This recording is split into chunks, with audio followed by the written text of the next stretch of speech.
সবচেয়ে নিকৃষ্ট মানুষ কারা? এই পৃথিবীতে মানুষের মধ্য থেকে সবচেয়ে নিকৃষ্ট খারাপ মানুষ কারা?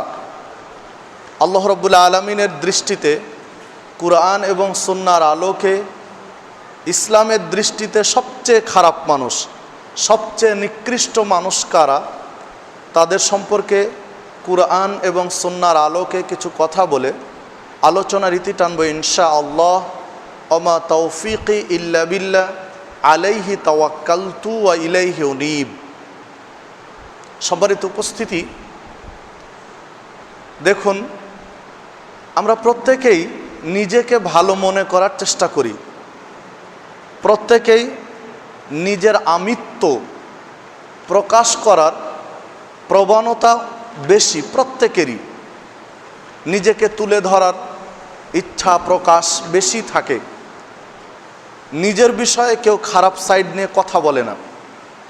এজন্য দেখা যায় আত্মজীবনীমূলক যেই বইগুলো রয়েছে বাজারে, ব্যক্তি নিজেই তার আত্মজীবনী লিখেছেন, অধিকাংশই যদি বিশ্লেষণ করেন তাহলে শতকরা 99 ভাগ বা 98 ভাগই দেখা যাবে যে আত্মজীবনীমূলক বইগুলোতে তিনি তার ভালো সাইডটাই শুধু তুলে ধরেছেন, খারাপ সাইডটা তিনি তুলেননি। কারণ ব্যক্তি তার খারাপ সাইড তুলতে চায় না। এজন্য একটা বাংলাতে প্রবাদ বাক্য রয়েছে বাংলাতে, যে আপনি যদি নিজেকে ভালো মনে করেন তাহলে আপনি ভালো নন। অন্য কেউ যদি আপনাকে ভালো বলে তাহলে আপনি ভালো। দেখুন, একটি হাদিসেও এই রকম কিছু ইঙ্গিত পাওয়া যায়, সাপোর্ট পাওয়া যায়। হাদিসের মধ্যে এরকম সাপোর্ট বা ইঙ্গিত রয়েছে। একজন সাহাবী আল রাসূল সাল্লাল্লাহু আলাইহি ওয়াসাল্লামকে বলছিলেন, হে আল রাসূল সাল্লাল্লাহু আলাইহি ওয়াসাল্লাম, আমি যে ভালো এটা আমি কি করে বুঝবো? আমি কি করে বুঝতে পারবো যে আমি ভালো, বা আমি কি করে বুঝতে পারবো যে আমি খারাপ? আল্লাহ রাসূল সাল্লাল্লাহু আলাইহি ওয়াসাল্লাম বলেন, হ্যাঁ, এটা বুঝার একটা উপায় আছে। তুমি ভালো না খারাপ তা বোঝা যাবে। কিভাবে? আল্লাহ রাসূল সাল্লাল্লাহু আলাইহি ওয়াসাল্লাম বললেন,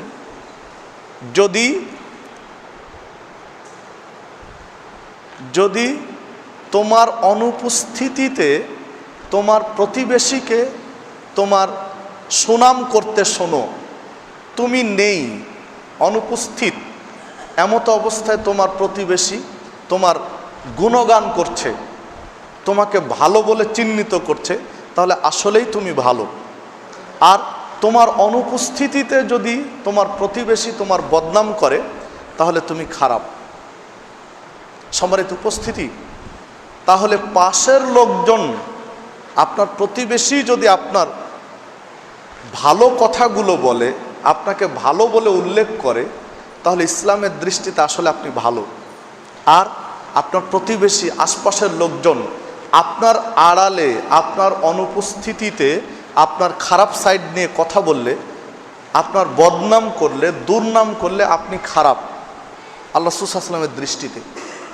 সম্মানিত উপস্থিতি, এই পৃথিবী যিনি সৃষ্টি করেছেন, এই পৃথিবীর লক্ষ কোটি মাখলুকাত যিনি সৃষ্টি করেছেন, এই পৃথিবীর যিনি নিয়ন্ত্রক, তিনি যাদেরকে ভালো বলেছেন তারা আসলে ভালো, আর তিনি যাদেরকে খারাপ বলেছেন তারা আসলেই খারাপ। আপনি আমি নিজের পক্ষে যতই সাফাই গাই না কেন।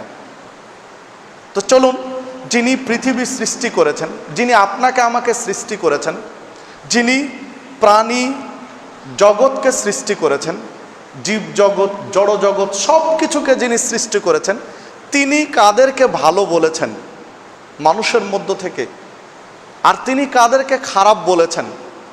তো তিনি কাদেরকে খারাপ বা নিন্দনীয় বা জঘন্য বা নিকৃষ্ট বলে উল্লেখ করেছেন, এই সাইডটা নিয়ে আজকে আমরা আলোচনা করব। তো দেখুন, আল্লাহ রাব্বুল আলামিন কুরআন মাজিদে মানুষের মধ্য থেকে সবচেয়ে খারাপ মানুষকে উল্লেখ করেছেন। 1 নম্বর, সেটি হচ্ছে যারা ঈমান আনেনি, যারা ইসলাম কবুল করেনি, যারা দিন গ্রহণ করেনি, আল্লাহ এবং রাসূল সাল্লাল্লাহু আলাইহি ওয়াসাল্লামকে মেনে নেয়নি, এরা হচ্ছে মানুষের মধ্যে সবচেয়ে নিকৃষ্ট, সবচেয়ে খারাপ।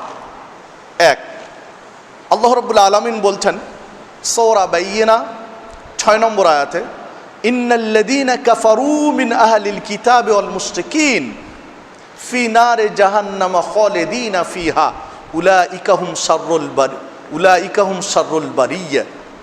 আল্লাহ রাব্বুল আলামিন বলছেন, নিশ্চয় কাফির, যারা অস্বীকারী, যারা কাফের, যারা ইসলামকে, নবীকে, দ্বীনকে, ফিরিস্তা মণ্ডলীকে, কিতাব সমূহকে, আখেরাতকে, তাকদীরের ভালো মন্দকে, আল্লাহ রাব্বুল আলামিনকে যারা অস্বীকার করে,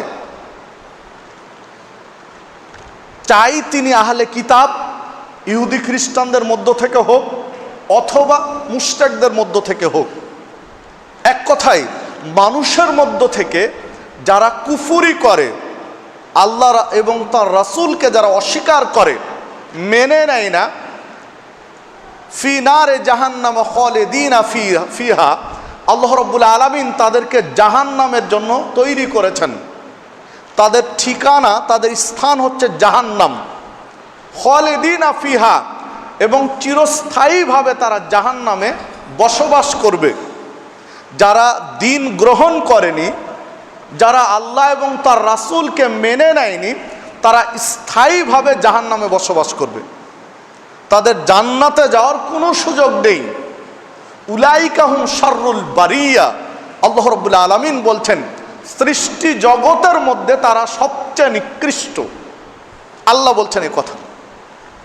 যারা ইসলাম কবুল করেনি, দিন গ্রহণ করেনি, আল্লাহ এবং তার রাসূলের সাথে কুফরি করেছে, আল্লাহ রাব্বুল আলামিন কোরআন মাজিদে বলছেন যে কোরআন মাজিদের একটা শব্দ, একটা বাক্য, একটা অক্ষর পর্যন্ত কোনো ত্রুটি নেই। অতাম্মাত কালিমাতু রাব্বিকা সিদকান ওয়া আদলা লা মুবাদদিলা লিকালিমাতিহি ওয়া হুয়াস সামিউল আলিম। আল্লাহ রাব্বুল আলামিন নবী মুহাম্মদ সাল্লাল্লাহু আলাইহি ওয়াসাল্লামকে বলছেন, আপনার প্রভুর এই কালিমা, আপনার প্রভুর, আপনার রবের এই বিধান, এই শরীয়ত, এই গ্রন্থ, এই কোরআন পরিপূর্ণ সততা দিয়ে, ন্যায় নিষ্ঠা দিয়ে, মানব জাতির জন্য কল্যাণ দিয়ে, লা মুবাদদিলা লিকালিমাতিহি, পৃথিবীর কারো সাধ্য নেই যে এই কালিমাকে চেঞ্জ করতে পারে, পরিবর্তন করতে পারে, যোজন বিয়োজন করতে পারে, পরিবর্ধন করতে পারে, এই সাধ্য কারণেই কাউকে আল্লাহ দেননি। অহুয়াস সামিউল বসীর, তিনি হচ্ছেন সর্বশ্রোতা এবং তিনি হচ্ছেন সর্বদ্রষ্টা। সম্মানিত উপস্থিতি, যে কথা বলছিলাম, দেখুন এই কোরআন মাজিদ পৃথিবীর মানুষের জন্য কল্যাণ দিয়ে, সততা দিয়ে আল্লাহ পরিপূর্ণ করেছেন, যেখানে কোনো ত্রুটি নেই। যালিকাল কিতাব লা রাইবা ফি, এটা এমন একটা কিতাব যাতে সন্দেহের কোনো অবকাশ নেই, সামান্যতম বিন্দু মাত্র কোনো ত্রুটি নেই। এ কোরআন মাজিদে আল্লাহ রাব্বুল আলামিন স্পষ্ট বলে দিলেন, যারা কাফের আহলি কিতাবদের মধ্য থেকে, মুশরিকদের মধ্যে থেকে, মানুষ জাতির মধ্য থেকে, তারা হচ্ছে শাররুল বারিয়া, সৃষ্টি জগতের মধ্যে সবচেয়ে নিকৃষ্ট সৃষ্টি।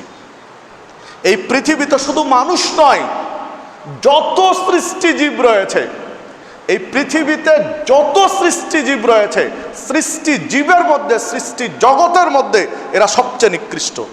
যে রব তাদেরকে সৃষ্টি করেছেন, যে রব তাদেরকে আলো বাতাসের, অক্সিজেনের ব্যবস্থা করে দিয়েছেন, যে রব তাদের রিজিকের ব্যবস্থা করে দিয়েছেন, যে রব তাকে চলার শক্তি দিয়েছেন, দেখার শক্তি দিয়েছেন, কথা বলার শক্তি দিয়েছেন, যে রব তাকে নিয়ন্ত্রণ করে, সেই স্রষ্টাকে সে চিনতে পারেনি। এর মতো অকৃতজ্ঞ আর কে হতে পারে? সম্মানিত উপস্থিতি, তাহলে এক নম্বর হচ্ছে যারা দিন গ্রহণ করেনি, ইসলাম কবুল করেনি, আল্লাহ এবং রাসূলকে মেনে নেয়নি, তারা হচ্ছে সবচেয়ে নিকৃষ্ট এই পৃথিবীর মধ্যে। দুই, এই পৃথিবীতে নিকৃষ্ট সবচেয়ে কারা? যারা বিবেক সম্পূর্ণ মানুষ, যাদের বিবেক আছে, চোখ আছে, কান আছে, অথচ সত্যটাকে উপলব্ধি করে না, এরা হচ্ছে এই পৃথিবীতে সবচেয়ে নিকৃষ্ট।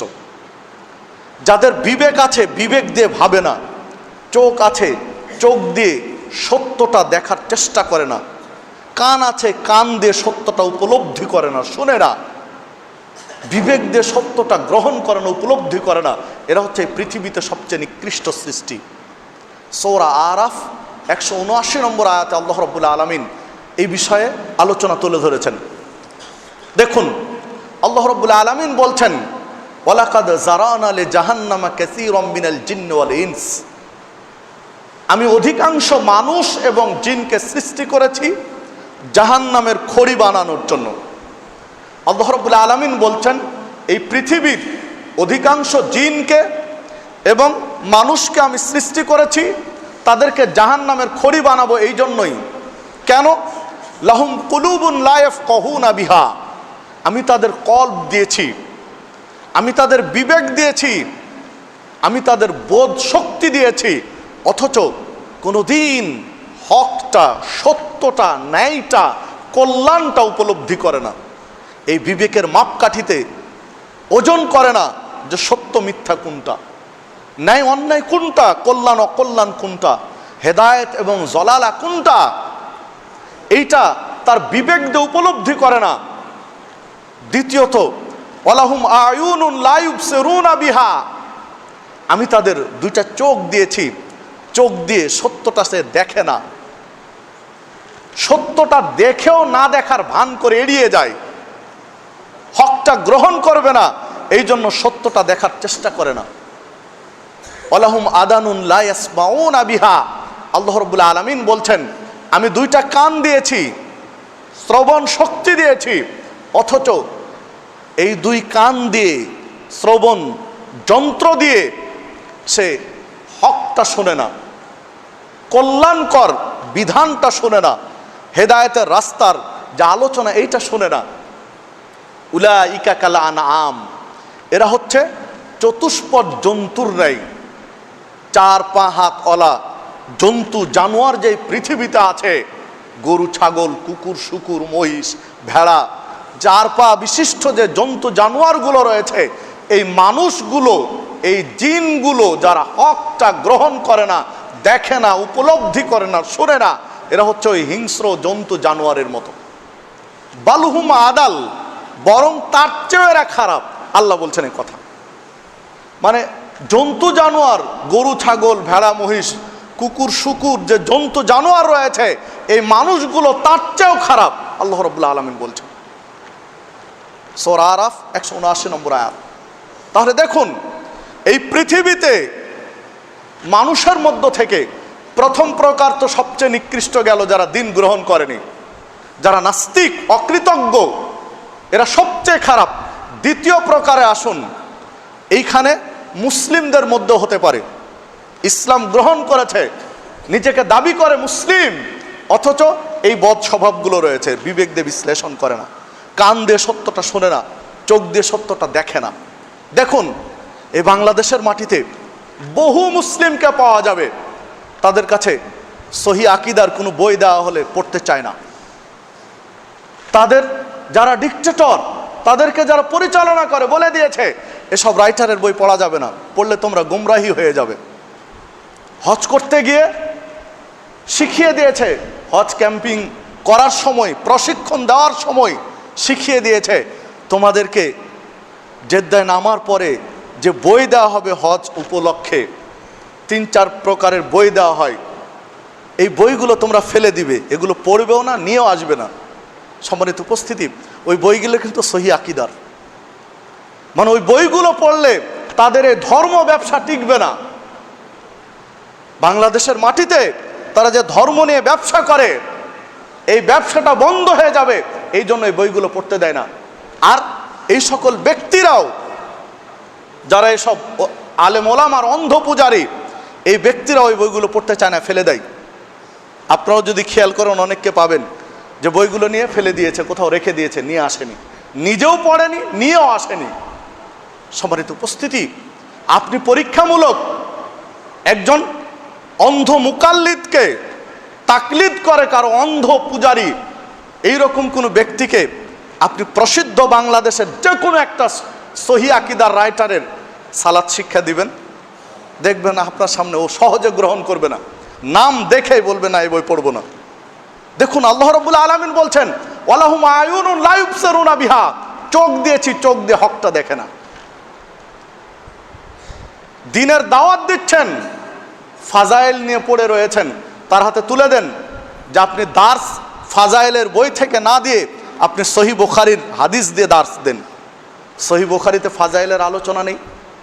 সালাত পড়লে কি ফজিলত হবে, নফল সিয়াম পালন করলে কি ফজিলত আছে, দান সাদাকা করলে কি ফজিলত আছে, এই আলোচনা সহি বুখারীতে নেই।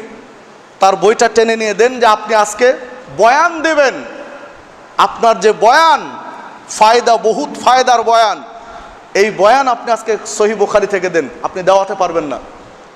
আল্লাহ রাব্বুল আলামিন বলছেন ওয়ালাহুম আয়ুনুন লা ইবসিরুনা বিহা, চোখ দিয়েছি, চোখ দিয়ে হকটা দেখে না। ওয়ালাহুম আদানুন লা ইয়াসমাউনা বিহা, দেখুন সারা দিন বিদাতি ব্যক্তিদের আলোচনা শুনে ব্যস্ত। বাড়ির পাশেও যদি সহি আকীদার কোনো মাহফিল হয়, আলোচনা হয়, তাকে নিয়ে যেতে পারবেন না, শুনতেই চাইবে না, নাম শুনে শুনতে চাইবে না। আল্লাহ রাব্বুল আলামিন বলছেন ওয়ালাহুম আদানুন লা ইয়াসমাউনা বিহা, কান দিয়েছি, কান দিয়ে শোনে না। বাস্তব মিল রয়েছে আয়াতগুলোর। দেখুন এদেরকে আল্লাহ রাব্বুল আলামিন বললেন এই পৃথিবীর মাটিতে সবচেয়ে নিকৃষ্টর মধ্যে এরা সবচেয়ে খারাপ মানুষ। গরু, ছাগল, কুকুর, শুকুরের চেয়ে এরা খারাপ, ভালো মজা। যারা চোখ দিয়ে হকটা দেখে না, কান দিয়ে হকটা শুনে না, অন্তর দিয়ে সত্যটা উপলব্ধি করে না, এরা হচ্ছে সবচেয়ে নিকৃষ্ট। সম্মানিত উপস্থিতি, প্রসঙ্গত এটুকুও বলে রাখি, যারা নেশা জাতীয় দ্রব্য খান, পান করেন, তারাও খেয়াল রাখবেন, তারাও ভাববেন যে আপনি কোন কোয়ালিটির।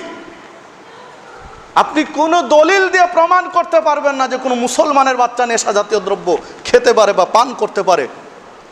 আল্লাহ রাসূল সাল্লাল্লাহু আলাইহি ওয়াসাল্লাম বলছেন ফালা ইয়াজলিস মা'দা ইউশরাবু আলাইহাল খামর, কোনো মুসলিম নেশা তো করবেই না, মদ, বিড়ি, গাঁজা এগুলো তো খাবেই না, নেশা জাতীয় দ্রব্য ছুঁয়ে দেখবে না, এমনকি যেই টেবিলে বসে নেশা করা হয় এই টেবিলেও বসবে না।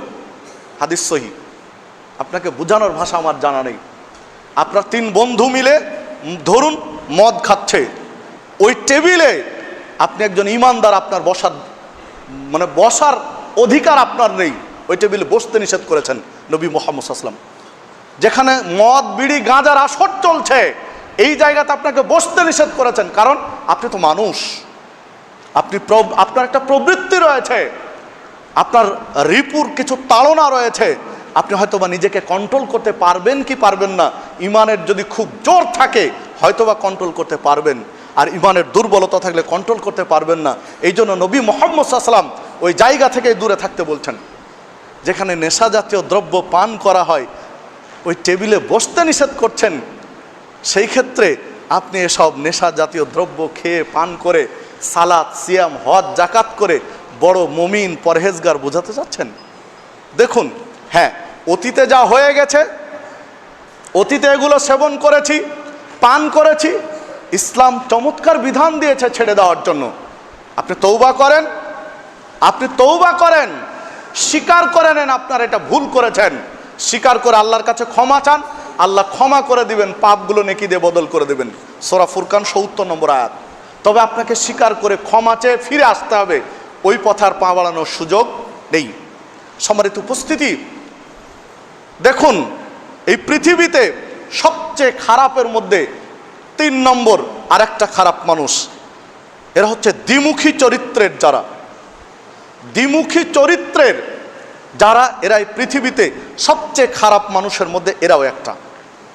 আন আবি হুরায়রা রাদিয়াল্লাহু আনহু قال رسول الله صلى الله عليه وسلم, আবু হুরায়রা রাদিয়াল্লাহু আনহু বলছেন রাসূলুল্লাহ সাল্লাল্লাহু আলাইহি ওয়াসাল্লাম বলেছেন, তাজিদুনা শাররান নাস জালওয়াজহাইন, মানুষের মধ্য থেকে সবচেয়ে খারাপ মানুষ।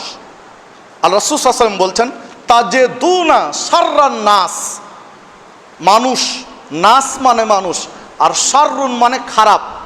তো মানুষের মধ্য থেকে সবচেয়ে খারাপ মানুষ জালওয়াজহাইন, যার মুখ দুইটা, যার মুখ দুইটা। সম্মানিত উপস্থিতি, দুইটা মুখ মানে কি? তার মাথা দুইটা থাকবে, দুইটা মুখ থাকবে। ব্যাখ্যা দিয়ে দিয়েছেন ওই হাদিসে আল্লাহ রাসূল সাল্লাল্লাহু আলাইহি ওয়াসাল্লাম বলছেন, আল্লাযী ইয়াতি হাউলাই বিওয়াজহিন, যে লোকটা একজনের কাছে গিয়ে একরকম কথা বলে, ওয়ায়াতি হাউলাই বিওয়াজহিন, আর আরেকজনের কাছে গিয়ে আরেকটা কথা বলে, আরেক রকম ভাবে বলে।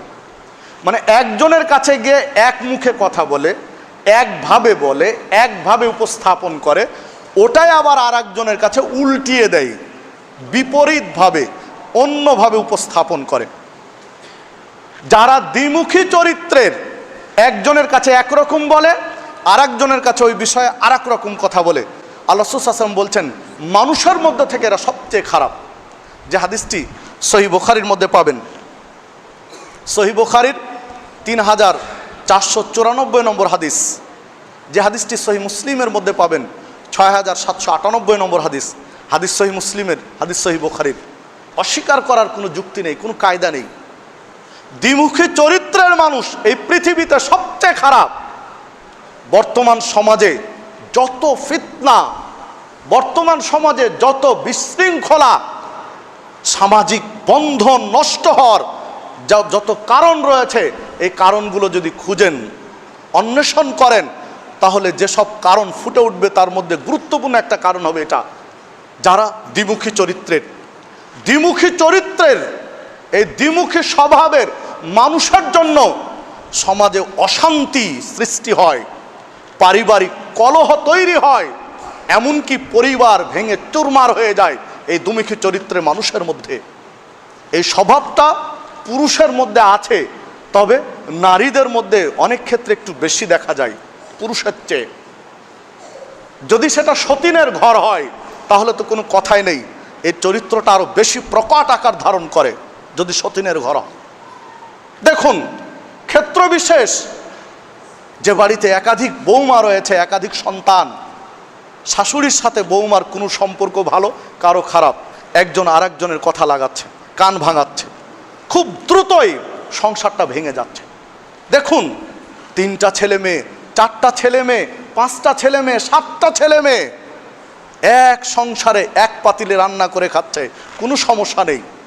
যখনই 3-4টা ছেলের বিয়ে দিয়ে দিলেন, 3-4টা বৌমা বধূ এ বাড়িতে আসলো, তখন খুব দ্রুত দেখেন সংসার আলাদা হয়ে যাচ্ছে, ভেঙে যাচ্ছে, থাকছে না, টিকছে না।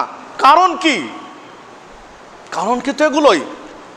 অনেক ক্ষেত্রে দেখুন, এই মধ্যস্থতা যারা, মাঝখানে যারা রয়েছে দ্বিমুখী চরিত্রের, এরা স্বামীকে স্ত্রীর কথা লাগাচ্ছে, স্ত্রীকে স্বামীর কথা লাগাচ্ছে, এক পর্যায়ে গিয়ে স্বামী স্ত্রীর বিবাহ বন্ধন বিচ্ছিন্ন হয়ে যাচ্ছে। এ ধরনের ঘটনা সমাজে ঘটছে। সমাজের মধ্যে এই রকম, যেহেতু সমাজের বিভিন্ন চেতনার, বিভিন্ন মন মানসিকতার মানুষ সমাজে বসবাস করে, এই ক্ষেত্রে দেখা যায় কিছু মানুষ রয়েছে এই পাড়ার কথা ওই পাড়ায় লাগিয়ে, ওই পাড়ার কথা এই পাড়ায় রংচং করে বলে, এই পাড়ার ওই পাড়ার বা এই বাড়ি আর ওই বাড়ির মধ্যে হয়তো বা কোনো বিষয়ে দ্বিমত রয়েছে, বিরোধ রয়েছে, তখন এর কথা তার কানে, তার কথা এর কানে রংচং করে, ব্যতিক্রম করে উপস্থাপন করে শত্রুতা এমন পর্যায়ে নিয়ে যাচ্ছে যে খুন খারাপি পর্যন্ত ছড়িয়ে যাচ্ছে। এইরকম দ্বিমুখী চরিত্রের যারা একজনের কাছে একরকম কথা বলে, আর একজনের কাছে আর এক রকম কথা বলে, এই ফিতনাবাজ দ্বিমুখী চরিত্রের মানুষগুলো পৃথিবীতে আল্লাহর কাছে সবচেয়ে খারাপের মধ্যে অন্যতম একটা খারাপ। মনে রাখবেন, এই ক্ষেত্রে কিন্তু আলেম সমাজও পিছিয়ে নেই। ক্ষেত্র বিশেষ বাংলাদেশের অনেক আলেম ওলামা এর মধ্যে রয়েছে, যারা মানহাজ গোপনকারী, যারা নিজের পরিচয় গোপনকারী, যে তিনি কোন মানহাজের মানুষকে জানতে দিতে চান না। যখন সহি আকীদার এলাকায় যাচ্ছেন, বক্তব্যের ধারা, বক্তব্যের স্টাইল সহি আকীদার মতো, দেখে মনে হবে যে লোকটা পাক্কা সহি আকীদার। যখন কোনো বিদাতি আকীদার মধ্যে যাচ্ছেন, তখন পুরো তিনি বেদাতি আকীদার উপরে কথা বলছেন। কোনো মাজারে গিয়ে পুরো মাজারিদের মতো হয়ে কথা বলছেন। এরাও কিন্তু এই প্রকারের মধ্যে অন্তর্ভুক্ত, যারা নিজের আত্মপরিচয় গোপনকারী, যারা দাওয়াতি ফিল্ডে এসে নিজের মানহাজকে গোপন করে নেন, দাওয়াতি ফিল্ডে এসে এক জায়গায় একরকম কথা, আর এক জায়গায় আর এক রকম কথা বলছেন, সুবিধা ভোগ করার জন্য, সব জায়গায় ভালো থাকার জন্য, সব স্তরে আপনি কাজ করার জন্য, তারাও কিন্তু এর মধ্যে পড়বেন। জাল ওয়াজহাইন, যারা দ্বিমুখী চরিত্রের, এক জায়গায় একরকম কথা বলে, আর এক জায়গায় আর এক রকম কথা বলে, এদেরকে আল্লাহ রাসূল সাল্লাল্লাহু আলাইহি সাল্লাম সবচেয়ে খারাপের মধ্যে এদেরকে একটাও বলে উল্লেখ করলেন। আপনাকে আমাকে এগুলো থেকে বেঁচে থাকতে হবে। 3 গেল। 4, সবচেয়ে খারাপের মধ্যে আর এক প্রকারের খারাপ মানুষ, যাদের অনিষ্টের ভয়ে, যাদের ক্ষতির ভয়ে মানুষ তাকে ত্যাগ করে, দূরে সরে যায়, এই লোকটাও সবচেয়ে খারাপের মধ্যে একটা। এমন একজন ব্যক্তি, তার সামনে মানুষ সহজে মিশতে চায় না, তার সাথে কথা বলতে চায় না, তার থেকে দূরে থাকে, তার থেকে সব সময় দূরে থাকার চেষ্টা করে, তার অনিষ্টের, তার ক্ষতির ভয় থেকে, যে সে সুযোগ পেলে আমার ক্ষতি করে দিবে, এই জন্য সবসময় তাকে মানুষ এড়িয়ে চলে। এই মানুষটাও খারাপের মধ্যে একটা অন্যতম খারাপ।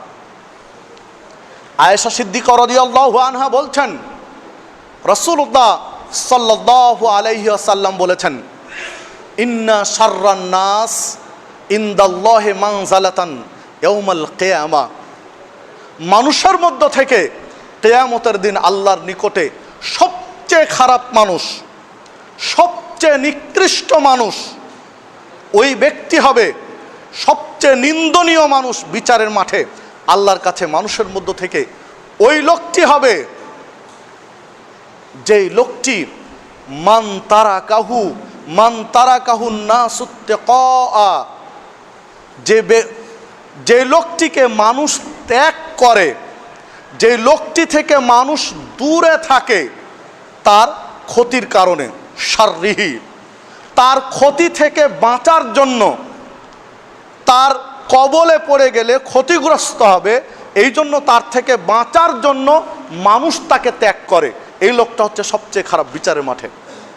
অফি রিওয়ায়াতিন, আর একটা বর্ণনায় আল্লাহ রাসূল সাল্লাল্লাহু আলাইহি ওয়াসাল্লাম বলছেন, ইত্তাকা ফাহশিহি, যার অশ্লীলতা থেকে, যার বেহায়াপনা থেকে, যার নির্লজ্জতা থেকে বাঁচার জন্য মানুষ তাকে এড়িয়ে চলে, মানুষ তাকে ত্যাগ করে, এই লোকটাও বিচারের মাঠে আল্লাহর কাছে সবচেয়ে খারাপের মধ্যে একটা। যে আলোচনা, যে হাদিসটি পাবেন সহিহ বুখারীর মধ্যে 6032 নম্বর হাদিস। সম্মানিত উপস্থিতি, তাহলে দেখুন, এই রকম মানুষও কিন্তু পৃথিবীর মাটিতে রয়েছে, এই রকম মানুষ কিন্তু বাংলাদেশের মাটিতে রয়েছে। তিনি এতই টাউট, এতই খারাপ বা এতই নোংরা স্বভাবের যে মানুষ তার সাথে ভয়ে মিশতে চায় না, মানুষ তার থেকে দূরে থাকতে চায়। সে যদি এই রাস্তা দিয়ে আসে তো তাকে এড়িয়ে অন্য রাস্তাতে ধরে মানুষ, তার ক্ষতি থেকে বাঁচার জন্য। এই লোকটা মানুষের মধ্যে সবচেয়ে খারাপ। মনে রাখবেন, আপনার ক্ষতি থেকে বাঁচার জন্য অন্যরা যদি আপনাকে ত্যাগ করে, তাহলে আপনিও সবচেয়ে খারাপের মধ্যে একটা, যে হাদিস সহিহ বুখারী মুসলিমে। আপনার স্বভাব হবে কমল, আপনার স্বভাব হবে নম্র, আপনার স্বভাব হবে ভদ্র, মানুষ যেন আপনার আচরণে, আপনার স্বভাবে মুগ্ধ হয়, তাহলেই না আপনি ভালো মানুষ। আয়েশা সিদ্দিকা রাদিয়াল্লাহু আনহা বলছেন, নবী মুহাম্মদ সাল্লাল্লাহু আলাইহি ওয়াসাল্লাম একজন ব্যক্তি সম্পর্কে কথা বলতে গিয়ে বলছিলেন, এই লোকটা খারাপ। অবশ্য লোকটি অমুসলিম, ইহুদি বা খ্রিস্টান। তো বলছিলেন যে এই লোকটা খারাপ, এইরকম স্বভাবের। ইতিমধ্যে লোকটা এসেছেন, এসে নবী মুহাম্মদ সাল্লাল্লাহু আলাইহি ওয়াসাল্লামকে ডাক দিলেন। আয়েশা সিদ্দিকা রাদিয়াল্লাহু আনহাকে বলছেন লোকটা সম্পর্কে এই রকম খারাপ, আর লোকটাও এসে মুহাম্মদ সাল্লাল্লাহু আলাইহি ওয়াসাল্লামকে ডাক দিলেন। আল্লাহ রাসূল সাল্লাল্লাহু আলাইহি ওয়াসাল্লাম গেলেন, তার সাথে হেসে হেসে, হাস্যোজ্জ্বল চেহারা নিয়ে, হাসি মুখে কথাবার্তা বললেন, ভাবের আদান প্রদান করলেন, তাকে বিদায় করলেন। যখন ঘরে ফিরে আসলেন, আয়েশা সিদ্দিকা রাদিয়াল্লাহু আনহা ঘর থেকে শুনছিলেন কথাগুলো। তো আল্লাহ রাসূল সাল্লাল্লাহু আলাইহি ওয়াসাল্লামকে জিজ্ঞাসা করলেন, হে মুহাম্মদ সাল্লাল্লাহু আলাইহি সাল্লাম, আপনি এই লোকটা সম্পর্কে বললেন যে এই লোকটা খারাপ, আমাকেই বললেন, অথচ লোকটার সাথে আপনি হাসি মুখে এত সুন্দর ব্যবহারে কথা বললেন, তাতে তো মনে হলো না যে লোকটা খারাপ, কারণ আপনার আগের কথার সাথে আপনার আচরণ তো মিল হলো না। তখন নবী মুহাম্মদুর রাসূলুল্লাহ সাল্লাল্লাহু আলাইহি সাল্লাম বলছেন, লোকটা খারাপ এ কথা ঠিক, তাই বলে কি আমি লোকটার সাথে খারাপ আচরণ করব? লোকটা আমার কাছ থেকে খারাপ ব্যবহার পাবে, এইটা যেন না হয়, এই জন্য আমি তার সাথে ভদ্রচিত আচরণ করলাম। আল্লাহ রাসূল সাল্লাল্লাহু আলাইহি ওয়াসাল্লাম আপনাকে আমাকে কি শিখালেন? আপনাকে আমাকে নবী মুহাম্মদ সাল্লাল্লাহু আলাইহি ওয়াসাল্লাম শিখালেন, যদি আপনার আমার সাথে কেউ খারাপ আচরণ করে, নোংরা আচরণ করে, তবুও আমি তার সাথে ভালো আচরণ করব, সদ্য ব্যবহার করব, এই শিক্ষা কিন্তু দিলেন। আল্লাহ রাব্বুল আলামিন বলছেন, ইদফা বিল্লাতি আহসান ফাইদাল্লাযী বাইনাকা ওয়া বাইনাহু আদাওয়াতুন কাআন্নাহু ওয়ালিয়্যুন হামীম। আল্লাহ রাব্বুল আলামিন বলছেন, তোমরা মন্দের মোকাবেলা করো, মন্দকে প্রতিহত করো আহসান, উত্তম পন্থায়। কেউ গালি দিলে তুমি পাল্টা গালি দিবে, এইটা নয়। কেউ গালি দিলে তুমি পাল্টা ভালো কথা বলে তার প্রতিবাদ করো, প্রতিহত করো। হতে পারে তুমি যাকে আজকে শত্রু মনে করছো, যাকে তুমি আজকে শত্রু ভাবছো, তুমি তার সাথে ভালো আচরণ করার জন্য কাআন্নাহু ওয়ালিয়্যুন হামীম, তোমার কোনো একদিন সে অন্তরঙ্গ বন্ধুতে রূপান্তরিত হতে পারে। আমি যাকে শত্রু মনে করি, যাকে খারাপ ভাবি, এক সময় সে তার ভুল বুঝে সে আত্মসমর্পণ করতে পারে, আপনার আমার বন্ধুতে পরিণত হতে পারে। আল্লাহ রাব্বুল আলামিন বলছেন, এই জন্য তার সাথে ভালো আচরণ করতে হবে। মন্দের জবাব মন্দ দিয়ে নয়, মন্দের জবাব ভালো দিয়ে দিতে হবে। আল্লাহ রাব্বুল আলামিন শিখালেন।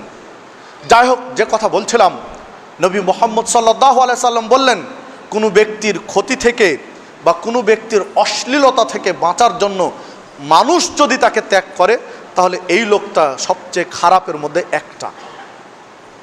4 গেল। 5 আন আব্দুল্লাহ ইবনে আব্বাস রাদিয়াল্লাহু আনহু قال قال رسول الله صلى الله عليه وسلم। আব্দুল্লাহ ইবনে আব্বাস রাদিয়াল্লাহু আনহু বলছেন, রাসূলুল্লাহ সাল্লাল্লাহু আলাইহি ওয়াসাল্লাম বলেছেন, আবগাজুন নাস ইলাল্লাহি সালাসা। আবগাজুন নাস, সবচেয়ে খারাপ মানুষ, সবচেয়ে ঘৃণিত মানুষ, নিন্দনীয় মানুষ, ইলাল্লাহ সালাসা, আল্লাহর নিকটে 3 প্রকারের। এ হাদিসে 3 প্রকারের কথা বলা হচ্ছে, মানে এক এক প্রেক্ষাপটে আল্লাহ রাসূল সাল্লাল্লাহু আলাইহি ওয়াসাল্লাম এক এক ধরনের কথা বলেছেন। তো এই প্রেক্ষাপটে ওই সমাজে ওই বক্তব্যে 3 জনের কথা বলেছেন। যেগুলো বললাম এগুলো আর এক সমাজে বা আর এক প্রেক্ষাপটে বলেছেন। তো যাই হোক, সবচেয়ে খারাপ মানুষ আল্লাহর কাছে সবচেয়ে নোংরা মানুষ, নিন্দনীয় মানুষ 3 প্রকারের। 1, এই হাদিসের প্রথম আর সিরিয়ালের 5, সেইটা হলো মুলহিদুন ফিল হারাম। হারামের মধ্যে, হারাম শরীফে, হারাম এলাকায় যারা অপকর্মে লিপ্ত হয়, নিষিদ্ধ কাজে লিপ্ত হয়, যে কাজগুলো হারামের এরিয়ার মধ্যে, যে কাজগুলো হারামের যে চত্বর এরিয়া, এর মধ্যে যারা করে, অপকর্মে লিপ্ত হয়, এই লোকটা আল্লাহর কাছে সবচেয়ে খারাপের একটা। 5, 6 আল্লাহর কাছে সবচেয়ে খারাপের এক প্রকার খারাপ হচ্ছে মুবতাগিন ফিল ইসলাম সুন্নাতাল জাহেলিয়া, যারা মুসলিম সমাজে, মুসলিমদের মধ্যে জাহেলিয়াত চালু রাখে, জাহেলিয়াতকে খোঁজে। জাহেলি সমাজে কাজগুলো চালু ছিল, জাহেলি সমাজে যেই কাজগুলো মানুষ করত, মুসলিম সমাজে যেগুলো হারাম করা হয়েছে, ইসলাম যেগুলোকে নিষিদ্ধ ঘোষণা করেছে, এই কাজগুলো যারা মুসলিমদের মধ্যে করে, মুসলিম সমাজে এই কাজগুলো যারা করে, যারা খুঁজে, যারা প্রতিষ্ঠা করে, যারা চালু রাখে, এই লোকগুলো আল্লাহর কাছে সবচেয়ে খারাপের খারাপ, সবচেয়ে খারাপের একটা। 6 নম্বর এটি দেখুন, জাহেলি সমাজে চালু ছিল, মুসলিম সমাজে হারাম করা হয়েছে, এখন মুসলিমদের মধ্যে চলছে, এরকম অনেক কাজ আছে। যদি একটা একটা করে বলি তাহলে একটা খুতবা সেই এই বিষয়ে দেওয়া দরকার। দেখুন, যেমন যদি বলেন তাহলে নেশা জাতীয় দ্রব্য জাহেলি যুগে চালু ছিল, ইসলাম হারাম করেছে। কুল্লু মুস্কিরিন খমরুন অকুল্ল খমরিন হারাম, প্রত্যেক প্রত্যেকটা নেশা জাতীয় দ্রব্য মদ, আর প্রত্যেকটা নেশা জাতীয় দ্রব্য হারাম। সহিহ মুসলিম 5336 নম্বর হাদিস। তাহলে নেশা জাতীয় দ্রব্য এই পৃথিবীতে যত রয়েছে, যেই নামে থাকুক না কেন, এগুলো হারাম। জাহেলি যুগের মানুষ এগুলো খেত, পান করত, ইসলাম এগুলো হারাম করেছে। এখন যদি ওগুলো আবার মুসলিমদের মধ্যে চালু করে কেউ, চালু রাখে কেউ, তাহলে এই লোকগুলো আল্লাহর কাছে সবচেয়ে খারাপ। তাহলে দেখুন, নেশা জাতীয় দ্রব্য জাহেলি যুগে চালু ছিল, ইসলাম হারাম করেছে, এখন কিন্তু আমরা আবারও সেবন করি। কেউ সেবন করি, কেউ ব্যবসা করি, কেউ উৎপাদন করি, যারা জাহেলি সুন্নাতকে চালু রাখার সাথে সম্পৃক্ত। অনুরূপী দেখুন, সুদ, আহাল্লাল্লাহুল বাই'a ওয়া হাররামার রিবা, আল্লাহ ব্যবসাকে হালাল করেছেন আর সুদকে হারাম করেছেন। ব্যবসা হালাল, সুদ হারাম। জাহেলি যুগে সুদ প্রথা চালু ছিল। নবী মুহাম্মদ সাল্লাল্লাহু আলাইহি ওয়াসাল্লামকে আল্লাহ রাব্বুল আলামিন জানিয়ে দিলেন যে সুদ হারাম। রাসূল সাল্লাল্লাহু আলাইহি ওয়াসাল্লাম স্পষ্ট বলে দিলেন সুদ হারাম। তো জাহেলি যুগে চালু ছিল, ইসলাম হারাম করেছে। এখন যদি কেউ সুদ খায়, এখন যদি কেউ সুদি কারবার করি, এখন যদি কেউ সুদি কারবারের সাথে সম্পৃক্ত থাকি, তাহলে তিনি জাহেলি সুন্নাত চালু রেখেছেন। আল্লাহর কাছে সবচেয়ে খারাপের মধ্যে তিনি একজন, এই জাহেলি সুন্নাত চালু রাখার জন্য। দেখুন, নারীদের বেপর্দা, এটা জাহেলিয়াত। আল্লাহ রাব্বুল আলামিন সূরা আহজাবের মধ্যে 33 নম্বর আয়াতে উল্লেখ করলেন, অকরনা ফি বুয়ুতিকুন্না ওয়ালা তাবাররাজনা তাবাররুজাল জাহিলিয়াতুল উলা। মুসলিম নারীদেরকে বললেন, তোমরা গৃহ অভ্যন্তরে বসবাস করো, অবস্থান করো, জাহেলি যুগের নারীদের মতো নিজের সৌন্দর্য প্রকাশ করো না রাস্তাঘাটে। রাস্তার মানুষকে, বেগানা পুরুষের কাছে তোমার সৌন্দর্য প্রকাশ করো না। দেখুন, মুসলিম হয়ে, মুসলিম ঘরের সন্তান হয়ে, মুসলিম ঘরের বধূ হয়ে, কন্যা হয়ে, মা হয়ে তার সৌন্দর্য যদি অপর কোনো পুরুষকে দেখায়, যারা গায়ের মাহারাম, মাহারাম পুরুষ নয়, এই রকম ব্যক্তিকে যদি দেখার সুযোগ করে দেয়, তাহলে এই মহিলা আল্লাহর কাছে সবচেয়ে খারাপের মধ্যে একটা। দেখুন, একজন মহিলার পর্দা কতটুকু, একজন মহিলা পর্দা কতটুকু করবেন, কোরআন এবং হাদিসগুলো যদি বিশ্লেষণ করা যায়, তাহলে যেটা দেখা যায় সেইটা হলো, একজন মহিলা একান্তেই তার হাতের কবজি থেকে এইটা খোলা রাখতে পারবে, প্রয়োজনের তাগিদে হাতের কবজি থেকে এতটুকু খোলা রাখতে পারবে, প্রয়োজনের তাগিদে খোলা রাখতে পারবে চুলের নিচ থেকে, যেন চুল দেখা না যায়, চুলের নিচ থেকে কানের এই পাশ থেকে থুতনির এইটুক খোলা রাখতে পারবে, পুরো মুখমণ্ডল না, মানে থুতনির নিচে নয়, থুতনির এই সাইড হয়ে, কান নয়, কান যেন দেখা না যায়, কানের এই সাইড হয়ে এতটুকু খোলা রাখতে পারে প্রয়োজনে। যদিও বা একাধিক বিদ্বান আয়াতগুলোকে বিশ্লেষণ করতে গিয়ে বলেছেন, এই ফিতনার যুগে মুখমণ্ডল ঢেকে রেখে চোখটা খুলে রাখাই উত্তম, আহসান, সবচেয়ে ভালো। তবে যাই হোক, যদি প্রয়োজন মনে করেন একজন মুসলিম মহিলা, তাহলে চেহারার এতটুকু খুলতে পারে, কান যেন না দেখা যায়, চুল যেন দেখা না যায়, পুরো তার থুতনি যেন না দেখা যায়, উপরটা এই পর্যন্ত খোলা রাখতে পারে। আর পায়ের পাতা খোলা রাখতে পারে, পায়ের উপরের পিঠ নয়, চলাফেরা করতে গিয়ে তার পায়ের নিচের পিঠটা খুলে যেতে পারে, মানে তার সালোয়ার এবং তার যে পায়জামা, তার মেক্সি হবে এমন অবস্থায় যেন পায়ের উপর পাতাটা ঢেকে যায়, এতটুকু। আজকে যে বহু ফ্যাশনের, বহু মুসলিম নারীর পোশাক বের হয়েছে, যেগুলো টাকনুর উপরে কাপড় পরে মুসলিম নারী, এগুলো সবগুলো আল্লাহর কাছে সবচেয়ে খারাপের মধ্যে একটা। এই পর্যায়ে আরেকটা কথা বলে রাখি, দেখুন, মুসলিম মা বোনদের জন্য সালাত পড়ার ক্ষেত্রেও খেয়াল রাখবেন, কোনো মুসলিম নারীর যদি হাতের কবজি থেকে এই দিকের কোনো অংশ বেরিয়ে যায় সালাত অবস্থায়, তাহলে তার সালাত হবে না। কোনো মুসলিম নারীর যদি, যা কোরআন এবং সুন্নায় যে বিশ্লেষণটা পাওয়া যায়, যে হাতের কবজি থেকে এই অংশের কোনো অংশ যদি বেরিয়ে যায় তার সালাত হবে না। কোনো মুসলিম নারীর মাথা থেকে কাপড় পরে গেছে, চুল বেরিয়ে গেছে, তার সালাত হবে বলে কোরআন সুন্নাহ দেখে প্রমাণ করতে পারবেন না। তার শরীরের পেটের কোনো অংশ, বুকের কোনো অংশ প্রকাশ পেয়ে গেছে সালাত অবস্থায়, তার সালাত হবে, আপনি প্রমাণ করতে পারবেন না, তার সালাত হবে না। এই দৃষ্টিকোণ থেকে শাড়ি পরে কোনো মুসলিম নারীর সালাত হবে না। শাড়ি এবং ব্লাউজ পরে কোনো মুসলিম নারীর সালাত হবে না। হ্যাঁ, শাড়ি এবং ব্লাউজ পরে সালাত হবে কখন? তাকে বড় একটা ওড়না পরতে হবে, বড় ওড়না। দেখুন বাংলাদেশের মুসলিম নারীরা ব্লাউজ তো পরে এই পর্যন্ত, এতটুকু ফাঁকা। শাড়ি দিয়ে তিনি আঁচল যতই বড় করুক না কেন, তিনি সালাত পড়তে গিয়ে, রফুল আদান করতে গিয়ে, রুকুতে সিজদাতে হাত এক একটু প্রকাশ পাবে, এটা স্বাভাবিক। এবং ব্লাউজের এগুলো তো অনেক সময় খোলা থাকে, যত বড় আঁচল দিয়েছে ঢাকুক না কেন, রুকু সিজদায় এগুলো উঠানামা করতে অনেক সময় পেট, পিঠ, অনেক অংশ, বুকের এই অংশগুলো প্রকাশ পাবে, এটা স্বাভাবিক। এজন্য শাড়ি পরে কোনো নারীর সালাত হবে, এটা কোনো সহি আকিদার সালাফদের কোনো বড় বিদ্যা নেই, কথা বলেননি। হ্যাঁ, শাড়ি ব্লাউজ পরে সালাত হতে পারে একটা নারীর কখন? যখন তার ব্লাউজের হাতা হবে কবজি পর্যন্ত, যখন তার ব্লাউজ হবে কলারওয়ালা। দেখুন একটা মুসলিম পুরুষ পুরো বুক এই পর্যন্ত খুলে রেখে পাঞ্জাবি বানাতে পারে, গেঞ্জি বানাতে পারে, সমস্যা নেই, কারণ এটা তার সতর নয়।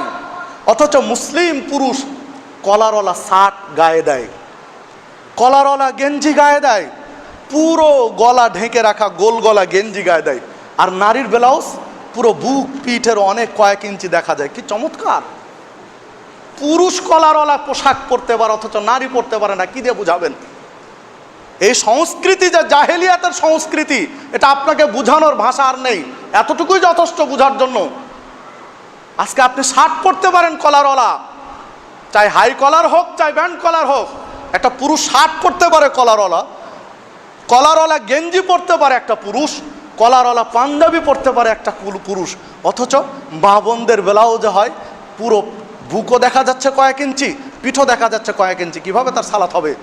এসব ব্লাউজ পরে কোনো মহিলার সালাত হবে না। হ্যাঁ, ব্লাউজ যদি হয় কলারওয়ালা ঢেকে যাচ্ছে, ব্লাউজ যদি হয় যে এতটাই নিচে যে তিনি যে ছায়া পরে আছেন ছায়ার নিচে 2-1 ইঞ্চি ঢুকে আছে, তখন হতে পারে। আঁচল বড়, এই পর্যন্ত হাতা, কলারওয়ালা, ছায়ার নিচে কয়েক ইঞ্চি ব্লাউজ ঢুকে আছে, তখন তার সালাত হতে পারে। কিন্তু যেসব ফ্যাশনের ব্লাউজ আর শাড়ি, এই শাড়ি ব্লাউজ পরে কোনো মুসলিম নারীর সালাত হবে না।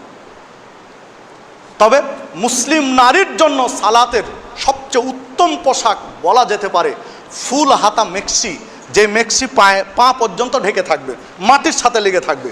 এই মেক্সিটাই হচ্ছে একজন নারীর সালাতের জন্য সবচেয়ে ভালো। এই মেক্সি পরে বড় একটা ওড়না পরবেন। যদি আপনার সালাতই না হয়, তাহলে আপনি এসব আজে বাজে পোশাক পরে সালাত পরে আপনার লাভটা কি? এই সময় নষ্ট করে লাভ কি?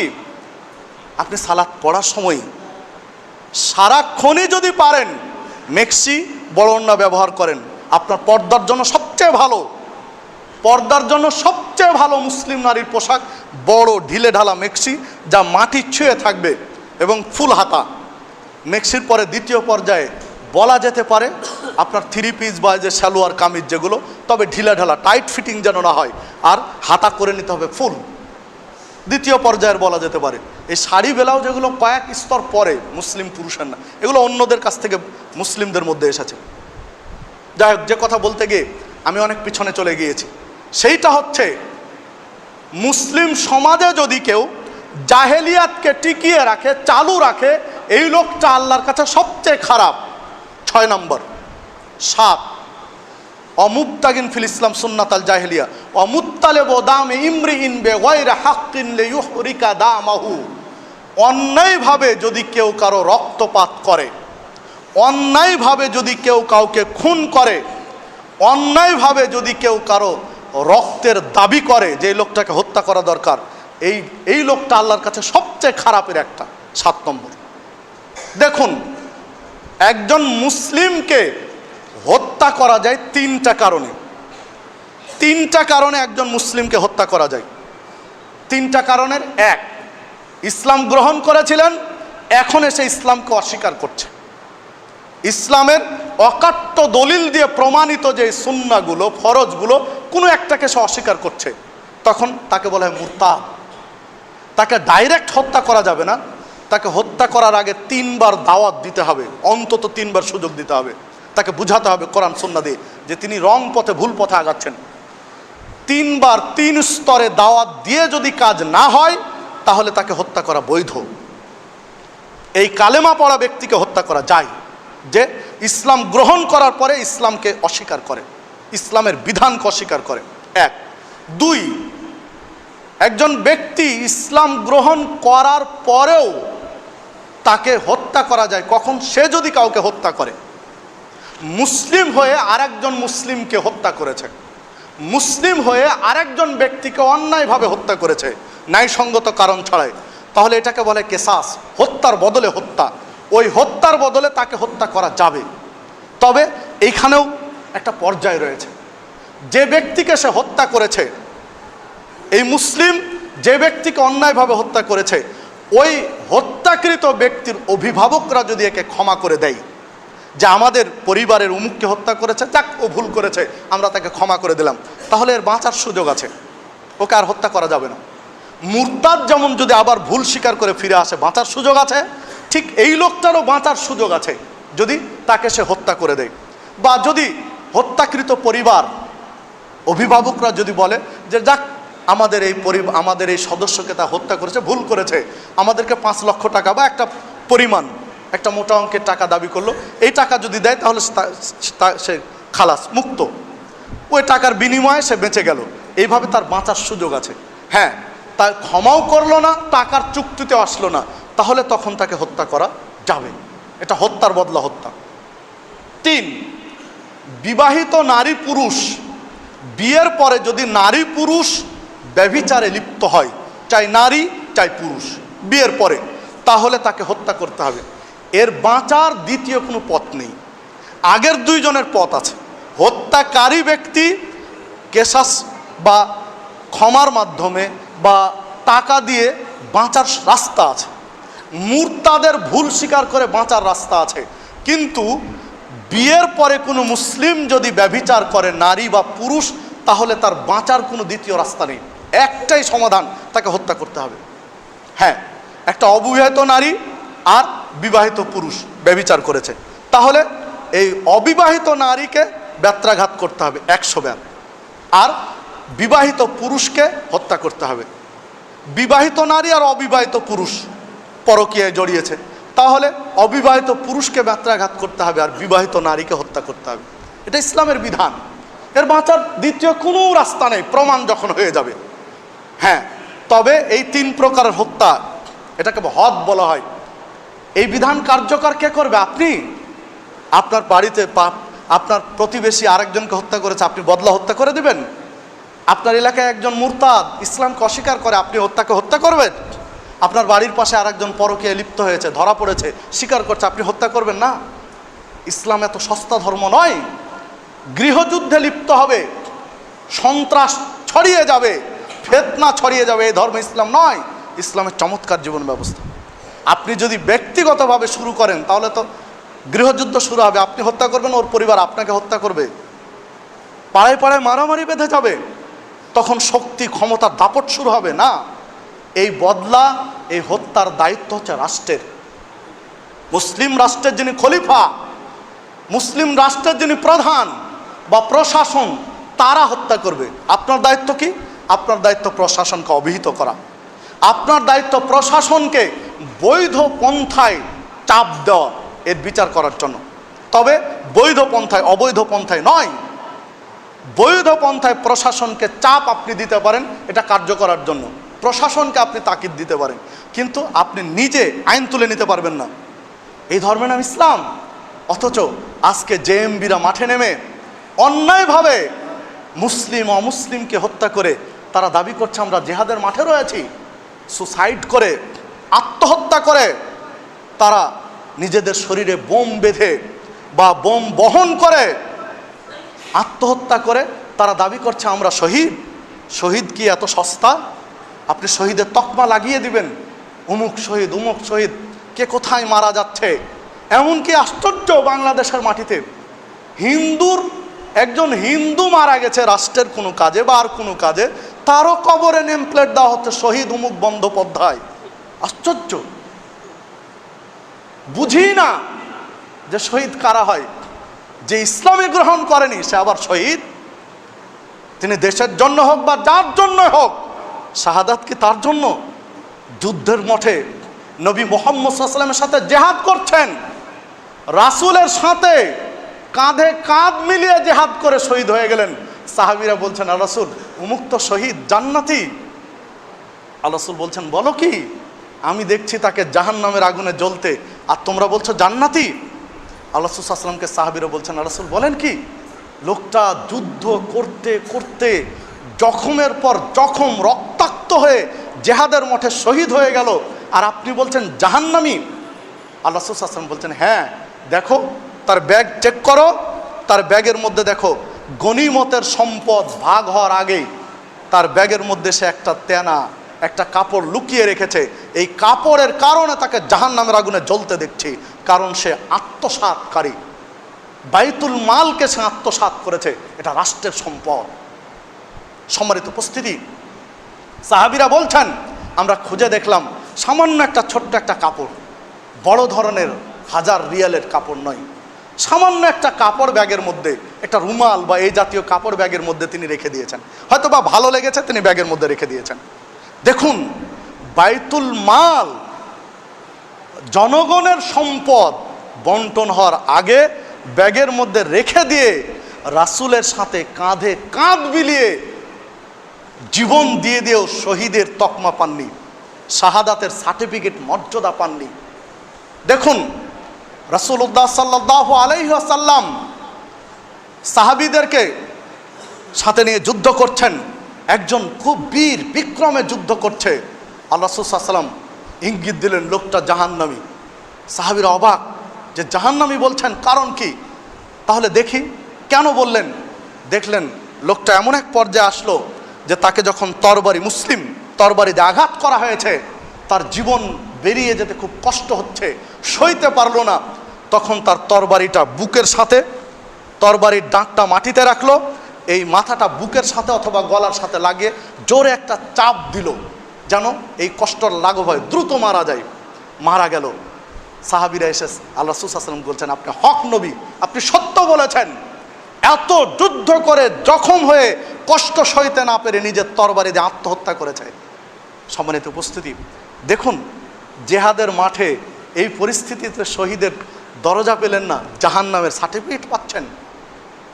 এরকম আরও বেশ কিছু ঘটনা রয়েছে। বিচারের মাঠে একজন শহীদকে আল্লাহ রাব্বুল আলামিন নিয়ে আসবেন, বলবেন, বান্দা তুমি জেহাদ করতে করতে শহীদ হয়েছিলে, তাই না? তো হ্যাঁ, আমি শহীদ হয়েছিলাম। আল্লাহ তোমার দিনকে পৃথিবীতে বুলন্দ করার জন্য, উঁচু করার জন্য, প্রতিষ্ঠা করার জন্য আমি আমার জীবন বিলিয়ে দিয়েছি। আল্লাহ রাব্বুল আলামিন বলবেন, না বান্দা, তুমি মিথ্যা বলছো, তুমি আমার সন্তুষ্টির জন্য নয়, বরং তুমি বীর বিক্রমে যুদ্ধ করেছো জেহাদের মাঠে, যেন তোমাকে বলা হয় বড় যোদ্ধা, বীর কুস্তিগীর বলা হয়, বড় যোদ্ধা বলা হয়, তোমার সুনাম ছড়িয়ে পড়ে, এই জন্য বীর বিক্রমে যুদ্ধ করেছো। দেখো তুমি শহীদ হয়েছ, তোমাকে বড় যোদ্ধা বলা হয়, শহীদ বলা হয়।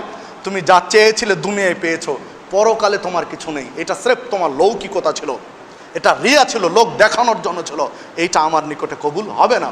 আপনাকে 3টা ঘটনা বললাম। রাসূলের সাথে যুদ্ধ করে শহীদ হতে পারে না, আর আমাদের বাংলাদেশের হিন্দুরা পর্যন্ত শহীদের সার্টিফিকেট পাচ্ছে। কি দিয়ে বুঝাবেন? কোরআন সুন্নাহর পরিপন্থী মানুষকে হত্যা করে, অন্যায়ভাবে মানুষকে হত্যা করে মনে করছেন আমি জেহাদ করছি। এসব জেএমবি জঙ্গি সংগঠনগুলো থেকে বেঁচে থাকবেন। পাশাপাশি বেঁচে থাকবেন এই যে হিজবুত তাওহীদ যে সংগঠনটা রয়েছে, এটাও মুসলিমদের জন্য চরম ক্ষতিকর। আপনার সন্তানকে খুব সাবধানে রাখবেন, আপনাদের সন্তানকে। এমনকি মেয়েদের মধ্যে এরা কাজ করছে বেশি। মেয়েরা হালকা মনের মানুষ, নরম মনের মানুষ, তাদেরকে ইসলামকে ভুলভাবে তাদের মধ্যে উপস্থাপন করে ভাইরাসের মতো এই জীবাণুগুলো ছড়িয়ে দিচ্ছে। ঘর সংসার ত্যাগ করে হিজবুত তাওহীদে গিয়ে যোগ দিচ্ছে। এদের থেকে বেঁচে থাকবেন, সাবধান থাকবেন। যে কথা বলছিলাম, যারা অন্যায়ভাবে রক্তপাত করে, মানুষের রক্ত ঝরায়, এই পৃথিবীর মাটিতে আল্লাহর কাছে সবচেয়ে খারাপের মধ্যে এরা একটা। এটা 7 নম্বর যে হাদিসটি পাবেন সহিহ বুখারীর মধ্যে 6882 নম্বর হাদিস। হাদিসটি পাবেন সিলসিলা সহিহার মধ্যে 778 নম্বর হাদিস, মেশকাতের মধ্যে পাবেন 142 নম্বর হাদিস। সম্মানিত উপস্থিতি, দেখুন এই 7টি সবচেয়ে খারাপ মানুষের পরিচয় কোরআন এবং সুন্নাহর অকাট্য দলিল দিয়ে পাওয়া যাচ্ছে। 8 নম্বর আরেকটি পাওয়া যায়।